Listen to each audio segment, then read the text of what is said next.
Қажығали Мұхаммедқалиұлы, бір машина шөп.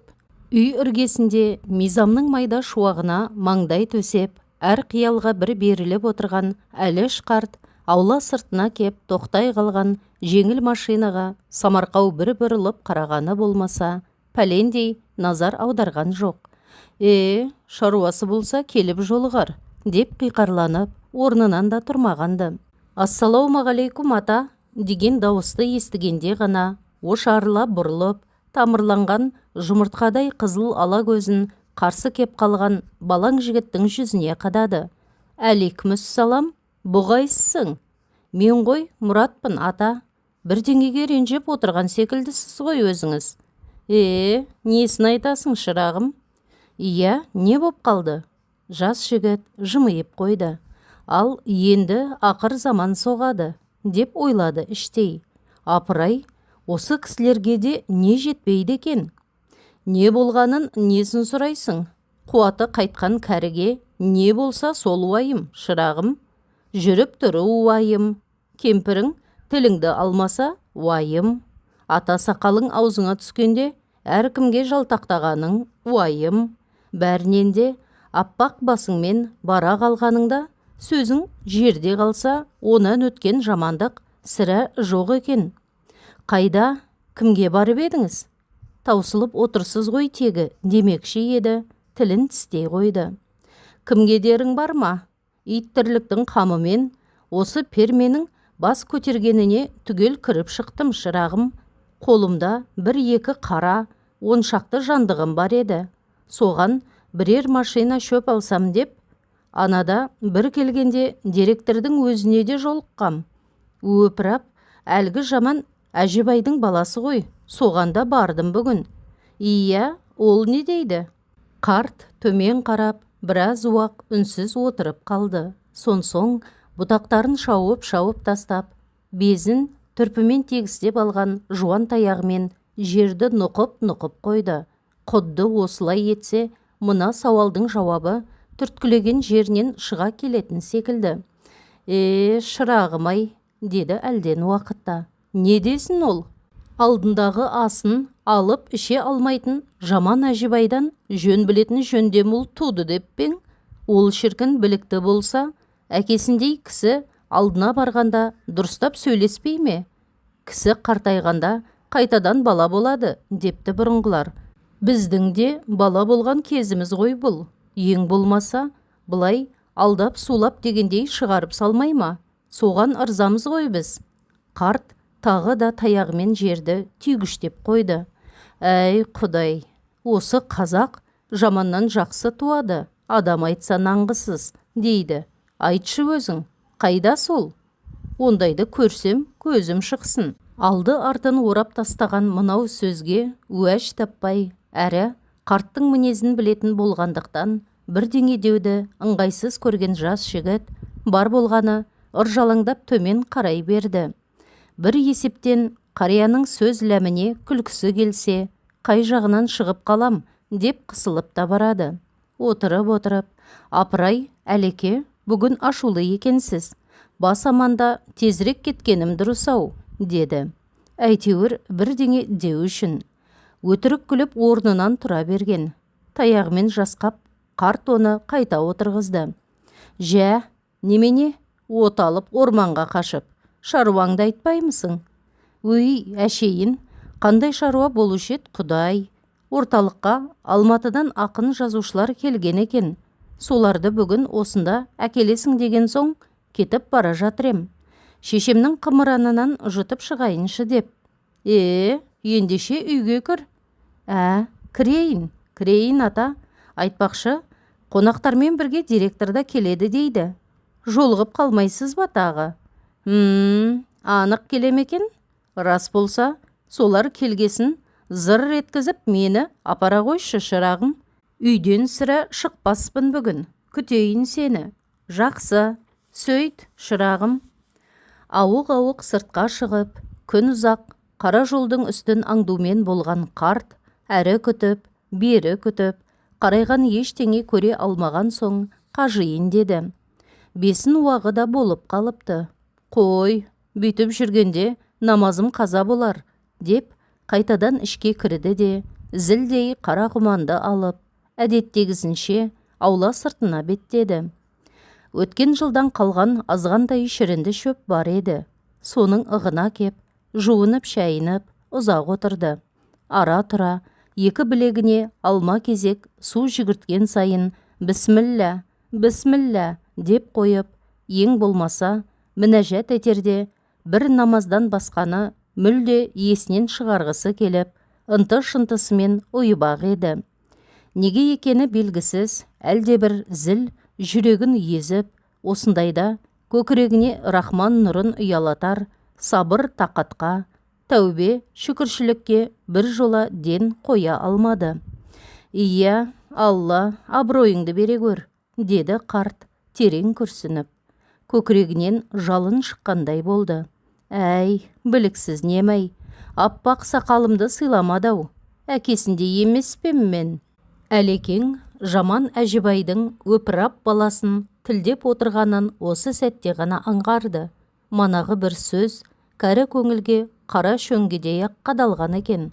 Сол есіне түскенде жүрегі тағы да сыздап кетті. Бар шаруасы бір машина шөп сұрау тұғын. Анада директор бала да уағда қылған соң, соны арқаланып кеп: «Ия, балалар, аман сау бармысыңдар, шырақтарым?» деп өзімсіне емін еркін кіріп еді кеңсеге. Өпірап бала қатты кетті. «Ақсақал, біз бір тығыз шаруа жайын сөйлесіп отыр едік. Кейін келіңіз, кейін», деді есендеспестен. «Қазір уақыт жоқ, естіп отырсыз ба? Уақыт жоқ». Тымағының бір құлағын қайырып, сөз тыңдауға дайындалған қарт күмілжіп қалды. «Апырай, шырағым-ай, кәрі кісіге әрлі-берлі жүру де оңай емес. Келіп қалғансын, шаруанды тындырып жібереме деп ем? Айтып отырмын ғой, уақыт жоқ деп. Түү, бұ жұртта түсінік деген болсайшы. Мінеки, өлмелі шалға дейін осында келеді. Асарын асап, жасарын жасаған соң, жатпай мекен үйлерінде. Дүние малды өзімен бірге әкетем дей мекен осы?» Қарт қарсы алдындағылардың қайсысы сөйлеп отырғанын білгісі келгендей екеуіне алма кезек қарады. Сонсоң екі беті быттиып, үлкен үстел басында төбедей боп отырған жаман Әжібайдың дүр қара баласына қадала қалып: «Әй балам», деді әкенің қатқыл үнімен. «О не дегенің? Әкең жаман атанғанмен осындағы бір тайпай елге сені бас қойғасын жөн білетін шығар деп келіп ем. Әлі шала екенсің ғой, шырағым. Бұрынғылар түстік өмірің болса, кештік мал жина деген. Өзіңмен көрге бірге әкетесің деп емес. Ажал жеткен күні өлім бардың дәулетін шашады, жоқтың артын ашады деп айтқан. Сенің әкең Әжібай өлсе, артында мына өзің барсың. Мен кіміме сенем? Өзімен бірге қисая кеткелі тұрған кемпірге ме? Ой-бұй, шырағым-ай, сенген қойым сен болсаң, күйсегеніңді ұрайын дегеннің кері болды ғой мынауың. Жә, ақсақал, сенімдірек біреуді тауып аларсыз ендеше. Сізбен тәжікелесіп тұруға уақытым жоқ. Барыңызшы, барыңыз, бар». Енді кеңседен қумақпысың? Шал да осы кезде шорт кетті. Әлде әкең Әжібайдың салып берген кеңсесі бар ма еді? Осы сапқозда бәлен жыл еңбек етіп, арқа етіміз арша, борбай етіміз борша болғанда, естейік дегеніміз осындай сөз бе? Келіп, мұғдамызды айтпаймыз ба енді? Шырағым-ау, мына төңіректегі жұрттың бәрі отынын, суын, малының жем-шөбін қара күзден қамдап алып, шырт-шырт түкіріп отыр. Біздің жүрісіміз болса, мынау. Жұртта неңіз бар, ақсақал? Әлі ешкімге шөп берілген жоқ. Әуелі совхоздың малын қамтамасыз етіп алмай берілмейді де. Ендеше, анау ақпарларың не беріп жүрген? Пішен жоспарын орындадық, қыстақтар жем шөппен қамтамасыз етілді деп газетке жазғандарың баяғыда емес педі? Сосын келіп отырмын. Оны былай қойғанда, осы контордың айналасындағылардың үйі жаққа көзіңді салшы. Мына өзіңнен бастап, Бәріңнің аулаң толып тұрған жоқ па? Онда сіздің шаруаңыз болмасын. Осы совхоздың отымен кіріп, күлімен шығып жүрсе, неге бермеске оларға? Біз күймеппіз бе ыстығына? Суығына тоңбаппыз ба? Сапқозыңды былай қойғанда, осы жерге колхоз күнінен әшші терін төккен біз емес педік? Әлде ішіндегісін шегіп тауысқасын, әлде қайда лақтырып тастайтын алдыңдағы темекіңнің қорабы болдық па біз? Әй, қарт, жұмыс істетесің ба жоқ па? Сенсіз де шаруа бастан асып жатыр. Құдай үшін кеңсені босатыңызшы. Шөп мәселесін мен шешпеймін. Директордың өзінен сұраңдар, дедім ғой енді. Өзінен, барыңызшы. Жақсы, оныңды да көрерміз. Қарт орнынан сүйретіле тұрды да, тақтай еденді таяғымен тық-тық түйгіштеп шығып жүре берді. Ендігі отырысы мынау. Хабәт дегені, Әлекең тағы күрсінді. Бекерақ барған екем. Жас 70-тен асқанда жас баладан нақақ сөз естірттің-ау, Құдая, дедін алып. Барға қанағат, жоққа салауат деп, жайыма неге жатпадым? Өлмесе өмірем қапсын, оншақты жандықпен бір-екі қара. Ата сақалым аузыма түскенде, сүйегіме бітпеген сұрамсақтық немді алып еді менің. Қарт өз ойына өзі мүндірді. Жоқ, деді сол сәтте ішкі бір дауыс әлсіз ғана. Кім алмай жатқан бір машина шөп ол? Гәп сонда деймісің? Аппақ басыңмен бара қалғаныңда, ұялса да, сыйласа да, бұлай ең болмаса, жас адам болып ізет көрсете қойса, не түшеді? Онан да кісілігінің болмағаны дағы десейші. Сап, деді қарт өзіне өзі кәдімгідей күбір етіп. Қайтесің? Білігінің жеткен жері сол шығар бәтшағардың. Құманын қолына алып, буын-буыны сықырлай, орнынан тұра бергені сол еді. Әлде қайдан дүр етіп шыға келген машина үй алдына тоқтай қалды. Әлгілер келген болдау. Бағанағыдай емес. Қарт самарқау бір күйде сылбыр басып, қақпаға беттеді. Келді, ата. Директор қонақтармен бірге кеңседе отыр. Тезірек барып, жолығып қалыңыз, деді алдынан шыққан Мұрат елпілдеп. Әлекең әлденеге күмілжей берді. Жарар. Келсе, қайда кетер дейсің? Барамыздағы. Ойбай-ау, кісілерді ертіп бір үйге қонаққа кетіп қалса, тағы күтіп жүресіз бе? Үстіне бару ыңғайсыз болады ғой. Кежегесі кейін тартып тұрғанмен, енді мына балаға не себеп айтарын білмеген қарт амалсыздан киіне бастады. Ұзақ күйбеңдеп, бірдеңесі ұмыт болған кісідей, біраз уақыт тағы айналшықтап, машинаға да әрең отырды. Онымен қоймай, жүрерде, әй, жайырақ жүргіз, деп қойды Мұратқа. Әлекең соңғы жылдары ғана сәл еңкіш тартқаны болмаса, қақиған ұзын кісі еді.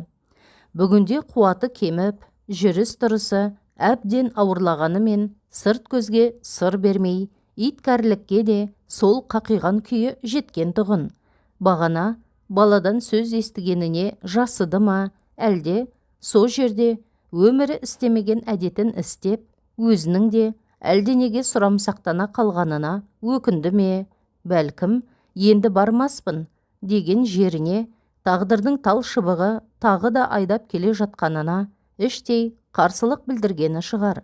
Әйтеуір, машина кеңсенің қасына кеп тоқтай қалғанда түскісі келмей, тағы да ұзақ күйбеңдеді. Мұнысы 70-тің желкелегенін желеу етіп, әшейін Мұратқа көз қылғаны еді. Кенет қарап тұрған сырт көзде болуы мүмкін-ау деген ой келгенде, сүйеушісі жоқ болған соң сүйретіліп өзі келген кәрі екенін шынымен ақ көрсеткісі кеп кетті. Қарт бір аяғын есіктен шығарып, өп-өтірік еңкең етіп қойды. Соның арасынша машинаның алдын орай жүгіріп кеп, жас жігіт қолтығынан алған. Күткені де осы еді. Қарт оның иығына әуелі қолын артып, сонсоң бүкіл салмағын сала, арасында әдейі естірте, аллалап та қойып түсе берді. Түсе берді, емес-ау, топ етіп, оп-оңай түсе қалғаны. Алда бар болғырай. Құмдауыт майда топыраққа табаны былқ ете қалғанда шошып кетті. Ұялғанынан шошыды. Алланың атын аузына алып, қараспанды қапылдырғандағы өзінің мына ісі шолжың өскен дардай баланың ата-анасына әдейі жасайтын жосықсыз еркелігі секілді ерсі көрініп, ұяттан өртеніп кете жаздады. Ой Аллай, кісі қартайғанда қайтадан бала болады деген рас екен-ау, деді ішінен. Сасқанынан жадағайының етегін қаққыштап, өп-өтірік жөтеліп, жасаурап тұрған ештеңесі болмаса да, қызыл ала көзін қайта-қайта сүрткіштей берді. Біреу таяғын ұстатқан, Мұрат екен. Қарт әлгі екпінімен тағы да бір-екі жөткірініп, енді өзі тілеп алған өлмелі кәрінің бейнесінде кеңсеге қарай амалсыз қозғала берді. Жан жағына да осы сәтте ғана назар салған. Тірі пенде жоқ екен. Ешкім көзіне түспеді. Манадан бергі ісінің бәрі айдалаға кетіпті. Қарт бұған қуанбаса ренжіген жоқ. Әлгі жасанды, жалған пердесін лезде жұлып тастап, елге белгілі әліш қалпына кәдімгі әрі қиқар, әрі тентек қарт кейпіне қайта түсті. Сол-ақ екен, құдды осы жерге біреу жалынып, жалпайып, ертіп келгендей-ақ. «Әй, Мұрат!» деді шофер балаға өктемде, айбарлы дауыстап. «Әлгі директор бала қай бөлмеде отыр? Көрсетіп жібер». «Ферма бастықтың, қабестің кабинетінде, ата, жүріңіз». Келе жатқанымды кеңседегілер білсін дегендей, коридордың тақтай еденін таяғымен қаттырақ дүңкілдетіп, ол аздық еткендей, тіпті қолтықтап келе жатқан Мұратпен қасақана самбырлай сөйлесіп, қарт бағана келіп кеткен бөлмеге тақала берді. Онымен де қоймай, есіктің тап алдына келген жерде, «Әй, Мұрат, осы меді әлгі жаман Әжібайдың баласының кеңсесі?» деді қыршаңқыланып. «Іштегілер де естісін», деп даусын әдейі қатайтыңқырап айтты. Мұрат мұндайды күткен жоқты. Дегенде не дерін білмей абдырап қалды. Қарттың қияңқылықпен сұрап тұрғанын біраздан соң барып түсініп, «Осы, ата», деді де, сөзінің аяғы ым мен сыбырға айнала беріп, сыртқа ата жөнелді. «Я Алла!» Әлекең қоңырқай тартып тұрған күңгірттеу бөлмеге сиыршылап сүйкене-мүйкене енді. Жиналып отырғандар жалт-жалт қарасып, мынаның тегін қарт емесін білгендей қадала қалысты. «Ия, балалар, амансыңдар», деді шал кірген бетте жан жағына түксие қарап. «Есен сау жүрсіңдер ме, шырақтарым?» Қонақтар дабырлай сәлем берісті. Қарт ешқайсысының бет жүзіне дұрыстап қараған жоқ. Әйтеуір, олар қолдарын ұсынып жатты. Бұл ала берді. Ақыры есендесіп болып, мұнартқан қызыл ала көзімен отыратын жерді іздеп, жан жағына түйіле қараған. «Ақсақал», деді үстел басында отырған жаман Әжібайдың баласы тыныштықты бұзып.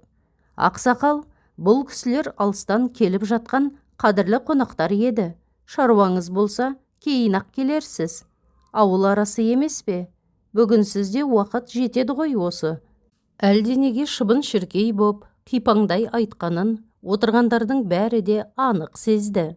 Бірақ қонақтың жолы қыздың жолындай жіңішкелікке бағып, ешқайсысы әдептен озбады. Қарт естімеді ме, әлде естісе де естімеген болды ма, кім білсін.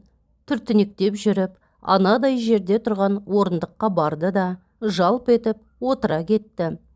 Тым-тырыс тыныштық. Терезеге соққан шала жансар шыбынның тырс етіп барып, ұшып кеткен ызыңы жетті. Қарт ыңыранып, жан жағына қарады. Құдайға шүкір, құлағы әзірге жақсы естейтін. Әлгі сөзді де анық шалды. Әсіресе жаман Әжібайдың әкім баласының даусы шырқырай шыққанда тіпті жақсы естіді. «Қап бәлем», деген ішінен. Кәрі жынын қоздырғанда батшағардың сол шырқырағаны. Шөбіңді бермесең, басыңа шайнап жақ. Өзімсініп келгенде көрсеткенің манағы ғой. Сен аппақ сақалымды сыйламағанда мен неме қысыламын? Бір машина шөп алмағанда өлем бе? Алдарқату үшін болса да, бір ауыз жылы сөзің емес пе еді естігім келгені. Енді кеп, ақсақал, ақсақал деп, сақал сыйлағыш бола қалуын мұның. Тентек шал төңірегін тінте қарап шықты. Қадірлі қонақтар деген соң, расында ыңғайсыз боп жүрмес пе екен деп қарағаны еді. Айналасындағылардың бәрі де ашық жүзді, маңдайлары жазық, жап-жас жігіттер екен. Қысылатындай еш бөтендік аңдай алмады. Деп қойды тағы. Сонсоң, үстел иесінен сұрағаны, әлде қонақтарға айтқаны белгісіз. Әлгі директор бала көрінбейді ғой, деді түксиіп. Директор шығып кетті. Ақсақал, бұл кісілер сонау Алматыдан келіп жатыр. Естіп отырсыз ба? Алматыдан келіп жатқан кәдімгі бәріміз сүйіп оқитын ақын жазушы деген жолдастар осылар болады. Көргіңіз кеп келген болсаңыз, кешке мына өздеріңізбен біздің екінші ферма еңбеккерлерімен кездесу өткізеді. Сонда көресіз ғой. Үстел иесінің қабарған қара сұр жүзінде енді де кетпейсіз бе? Дегендей жалыныш пайда болды. Шал қыңбады. Деді қайта өзіне кейіп. Ақын жазушы болса, бұлар да біз секілді бір-бір шалдан дүреген шығар. Оның несін айтасың? Әкелері жоқ деймісің?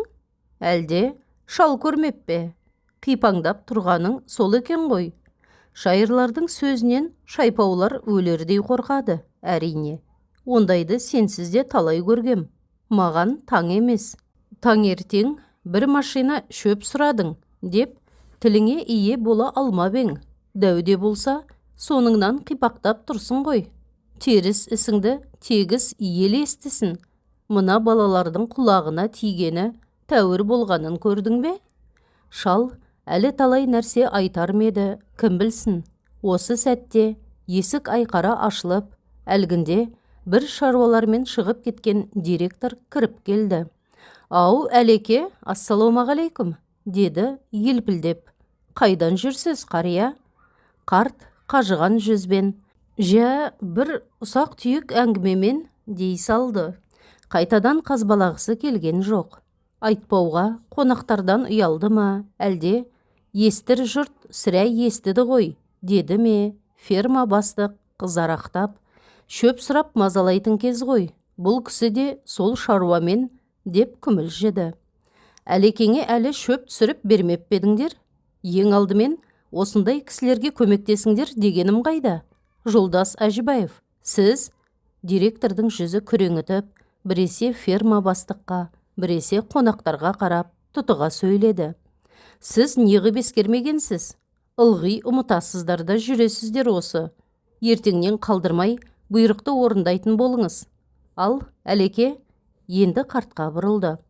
Ертең ең бірінші сіздің үйге түсіріледі шөп. Қазір құр бекерге қиналмай қайта беріңіз. Қанеки, машинамен жеткіздіріп тастайын. Жүріңіз. Қане, қария? Үйде қонақ отырғанда тентектік жасаған баласының қолына бір-екі арзан кәмпит беріп, алдап-сулап, далаға шығарып жіберетін адамдар болушы еді. Директор мұны да соған ұқсатып, сыртқа жетектеп шығарғандай етті. Қарт мұны түсіндау, бірақ кежегесі қаншама кейін тартып тұрса да, ендігі ісінің пәтуасыздық боларын ұққандықтан амалсыз шықты. Қыж-қыж қайнаған ішінде айтылмаған сөзі, ызалы өкініші бірге кетті. Қап мыналардай, деді машинамен үйіне келе жатқанда ғана күйіне сөйлеп. Бірінен соң бірі қақпа қылды дау батшағырлар. Кісінің көзінше өзімді ала дұрбасы алдына түскен. Алжыған қып көрсеткендерін көрдің бе? Қап, жап-жас болып, су жұқпас судырақтықты қашан үйренген бұлар? Бірінен бірі өтеді-ау. Аузымды ашырмай тастағанын. Неге айтып кетпедім осы? Мықтаса бір машина шөбін бермес. Қап. Келесі күні ыңыранта тиелген нән машина шөп үйінің қасына түсіріліп, кемпірі есі шыға қуанып, пішеншілер абыр-сабыр боп жатқанда, әлекең анадай жерде іші әлем-жәлем боп жүдеп тұр еді. Неге екенін кім білсін? Қартайғандағы қадірінің ендігі құны осы бір машина шөп секілді көрінді.